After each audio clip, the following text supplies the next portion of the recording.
Баршаңызға сәлем. Бүгін сіздермен қытырлақ дайындаймыз. Ол үшін бізге 4 жұмыртқамызды салып аламыз. Содан соң үстіне шекерімізді салып, бір кепкі болғанша миксерлейміз.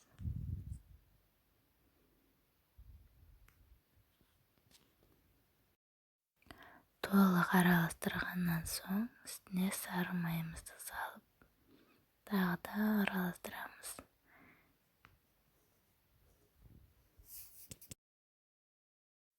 Біздің майымыз бір кепкі болғанша миксерлейміз. Содан соң ұнымызға ванилин салып, аз-аздан ыдысымызға сала отырып миксерлейміз. Біздің тестіміз тым қою да, тым сұйық та болмау керек. Сол себептен аз-аздан салып араластырсаңыз дұрыс болады.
Біздің массамыз осындай болып шығады.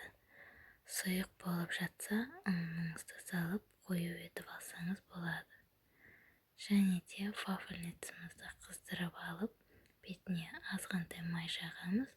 Содан соң үлкен қасықпен бір қасық салсаңыз жарайды.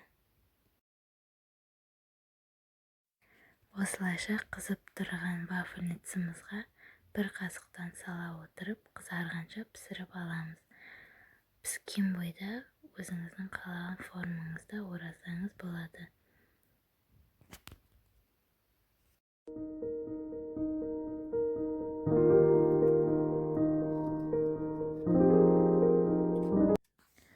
Осылайша вафельницаңызды қалаған формаңызда дайындап аласыз. Осылайша біздің дәмді және қытырлағымыз дайын болады. Міндетті түрде менің рецептіммен жасап көріңіз. Сізге міндетті түрде ұнайды. Және де менің видеомды соңына дейін қарасаңыз, міндетті түрде бағалап кетіңіз. Рахмет.